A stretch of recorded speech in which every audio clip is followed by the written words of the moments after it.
انسان کی فطرت ہے، جب اللہ تعالیٰ اس کو رزق دیتا ہے، دولت کے دروازے اس کے لیے کھولتا ہے، اس کو جاہ و منصب ملتا ہے، اور یہ اللہ تعالیٰ اس کو جاہ و منصب دے کے، دولت دے کے، اس کو پیسہ روپیہ دے کے اس کی آزمائش کرتا ہے، لیکن اس کو آزمائش نہیں سمجھتا۔ فیقول، وہ کہتا ہے ربی اکرمن، میرے رب نے مجھے عزت دی ہے، وہ اس کو عزت سمجھ لیتا اور کہتا ہے کہ میں اللہ کا محبوب ہوں، مجھے اللہ پسند کرتا ہے تو اس لیے مجھے دولت دی ہے، ورنہ میں غربت کی چکی میں پس رہا ہوتا۔ وہ دولت کو جو ہے وہ عزت سمجھتا ہے، حالانکہ اللہ نے بطور آزمائش اس کو دولت دی ہے۔ جب کسی بندے کو پوچھا جائے نا بتا کیا حال ہے، تو اگر اس کے پاس دولت کے انبار، وہ کہتا بڑا فضل ہے اللہ کا۔ اچھا کیا فضل ہے اللہ کا؟ تو تہجد کی نماز بھی پڑھنے لگ گیا؟ نہیں، میں تو 5 بھی نہیں پڑھتا۔ اچھا کیا فضل ہے کہ اللہ نے تجھے یہ کرم کر دیا کہ تیری زبان پہ جھوٹ نہیں آتا؟ نہیں، میں تو صبح شام جھوٹ بولتا ہوں، ٹیکس بھی چوری کرتا ہوں، میں تو سب کچھ کرتا ہوں۔ تو پھر کیا فضل ہے؟ کہتا ہے مجھے دولت دے دی گئی۔ تو یہ انسان کی فطرت ہے کہ دولت جو مل جائے اس کو تو اس کو فضل الہی سمجھتا ہے، وہ ناجائز طریقے سے بھی لے تو اس کو بھی فضل سمجھتا ہے۔ کبھی آپ نے دیکھا ہوگا کہ سراسر کمائی حرام کی ہے، ناجائز فروشی کے ساتھ، رشوت کے ساتھ، اور کیا کیا دھندے کے ساتھ اس نے جو ہے وہ دولت کمائی، اور عالی نصب کوٹھی بنا کے اوپر لکھ دیا ھذا من فضل ربی، یہ میرے رب کا فضل ہے۔ حالانکہ یہ تو قہر تھا، آزمائش تھی اس کے اوپر، لیکن وہ شیطان نے اس کو جس راستے پہ لگایا اور شیطانی دھندے کے ساتھ جو اس نے دولت کمائی، اس کو بھی یہ فضل ربی قرار دے رہا ہے اور سمجھتا ہے کہ واقعی میرے رب کا فضل ہے۔ نہیں، اللہ فرماتا ہے ایسا نہیں ہے، یہ اس کی کج فکری ہے۔ فضل یہ نہیں ہے کہ کسی کو دولت دے دی جائے، فضل یہ ہے کسی کو تہجد کے سجدوں کی توفیق دے دی جائے، فضل یہ ہے کسی کے سینے کے اندر ایمان کا چراغاں کر دیا جائے، فضل یہ ہے کہ کوئی شخص جھوٹ بولنا چاہے بھی ایک غیبی طاقت زبان کو پکڑ لے، میرے بندے تو محمد عربی کا نوکر ہے، اور محمد عربی صادق بھی تھا، امین بھی تھا، تو جھوٹ بولنا اچھا لگتا ہے، تو وہ جھوٹ بولنا چاہے بھی تو نہ بول سکے۔ یہ ہے رب کا فضل، یہ ہے رب کی کرم نوازی، اور یہ ہے رب کے رحم کا انداز۔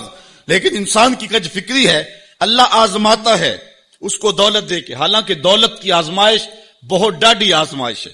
حضرت عبداللہ ابن مبارک کہتے ہیں ہمیں غربت سے بھی آزمایا گیا اور دولت سے بھی آزمایا گیا۔ غربت کی آزمائش میں تو ہم پورے نکلے، لیکن دولت کی آزمائش میں ہم پورے نہ نکل سکے۔ یہ آزمائش زیادہ سخت آزمائش ہے، لیکن فیقول، بندہ کہتا ہے ربی اکرمن، میرے رب نے مجھے عزت دے دی۔ کوئی عہدہ مل جائے، کوئی شان و شوکت دنیا کی مل جائے، چاہے وہ اس کا ذریعہ کوئی بھی ہو، بندہ کہتا جی فلاں پہ بڑا ہی اللہ کا فضل ہو گیا۔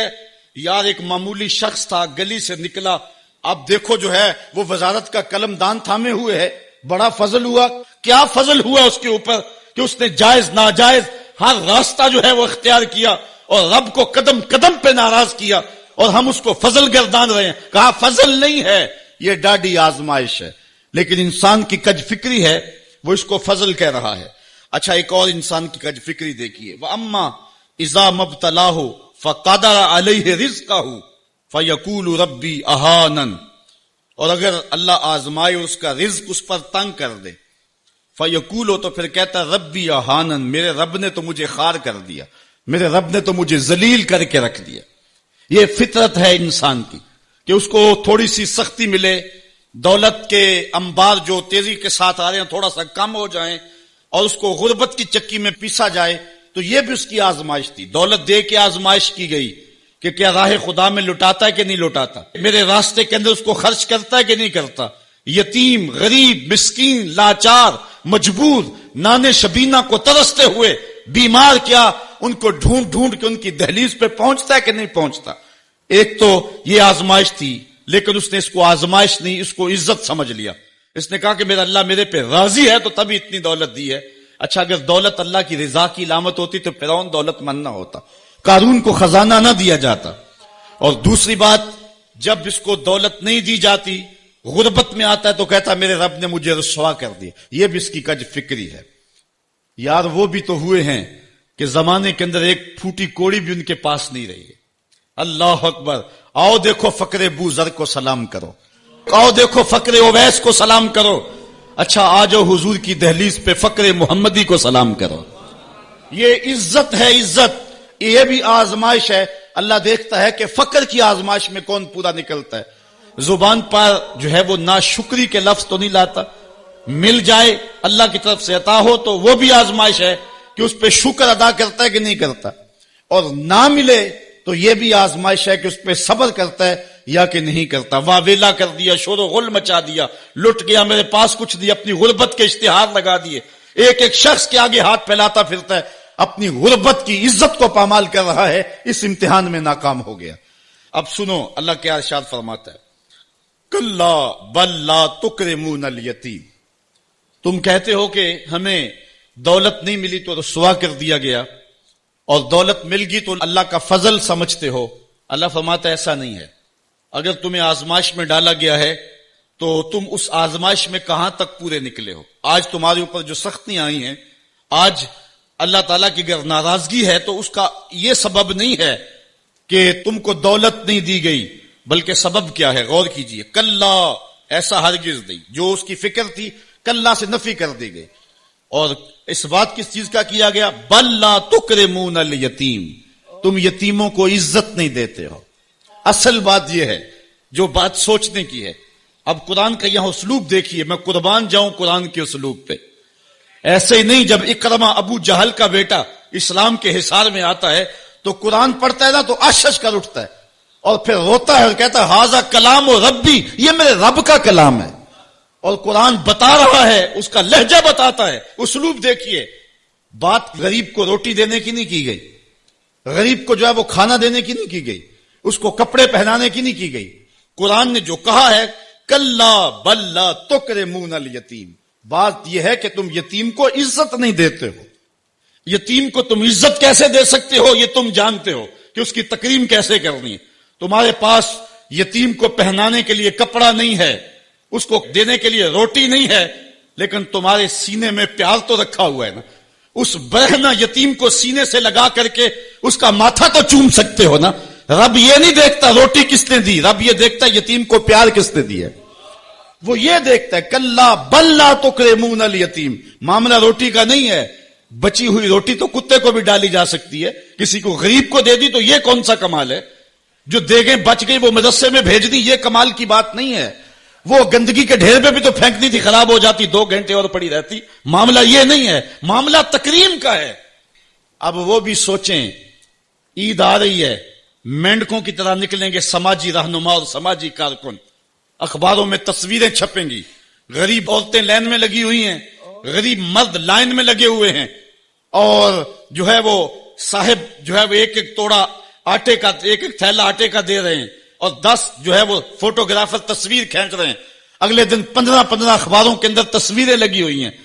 میں اس دن بھی کہا تھا کہ اس انداز کے ساتھ غریبوں کی غربت کا اشتہار لگانے والا سوچے کہ اس لائن میں اگر اس کی بیٹی کو کھڑا ہونا پڑے تو اس کا پھر انداز کیا ہو.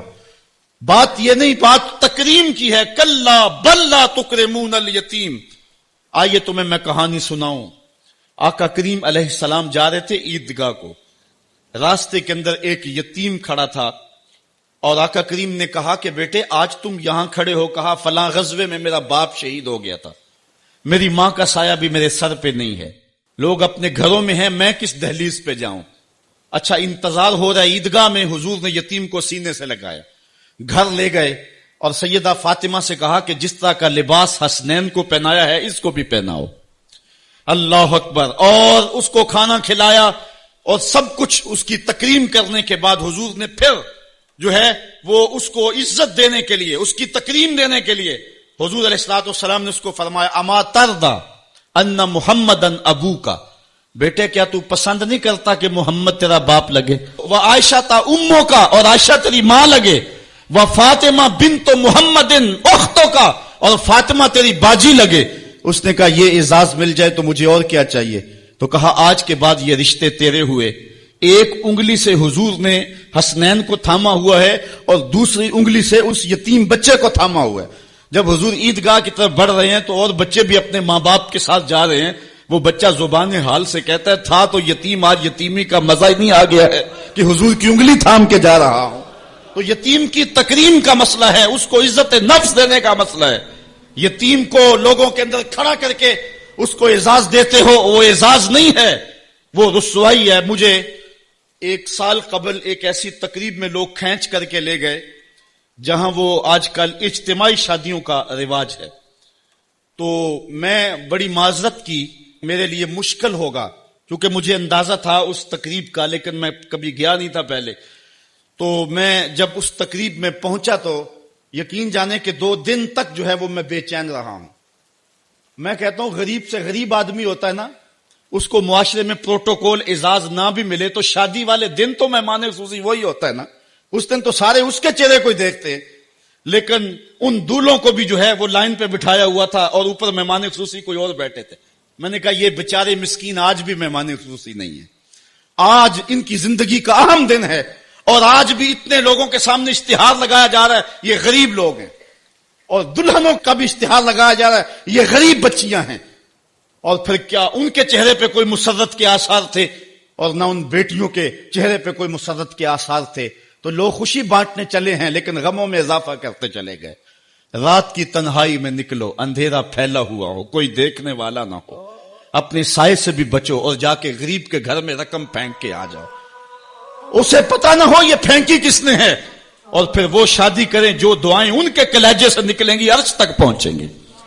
تو بات پیسے دینے کی نہیں ہے، بات تکریم کی ہے. کلا، دیکھو قرآن کا اسلوب، کلا بل لا تکرمون الیتیم.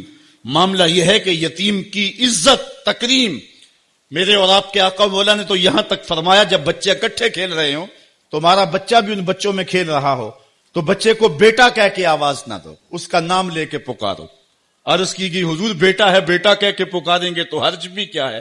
کہا تم نہیں جانتے، ہو سکتا ہے کہ وہاں کوئی یتیم بچہ بھی کھیل رہا ہو، اور جب یہ تم کہو گے تو تڑپ جائے گا، آج میرا باپ ہوتا تو مجھے بیٹا کہہ کے پکارتا، لیکن آج میں محروم ہوں. تو کہا مسئلہ یہ ہے، کلا بل لا تکرمون الیتیم ولا تحاضون علی طعام المسکین. دیکھیے قرآن کا اسلوب. کہا ایک تو یتیم کی تکریم نہیں ہے، یہ ساری افطار اس لیے آئی، اور دوسری بات یہ ہے کہ وہ آپس میں ایک دوسرے کو مسکین کے کھانے کی رغبت نہیں دیتے. یعنی ایک شخص خود غریب ہے اور اتنی طاقت نہیں رکھتا کسی غریب کی پرورش کر سکے، وہ عہدہ برا نہیں ہو سکتا کہ اتنا کہ میں تو کچھ کر نہیں سکتا. کوئی بھوکے تڑپتے ہوئے غریب کو دیکھے، خود نہ دے سکے.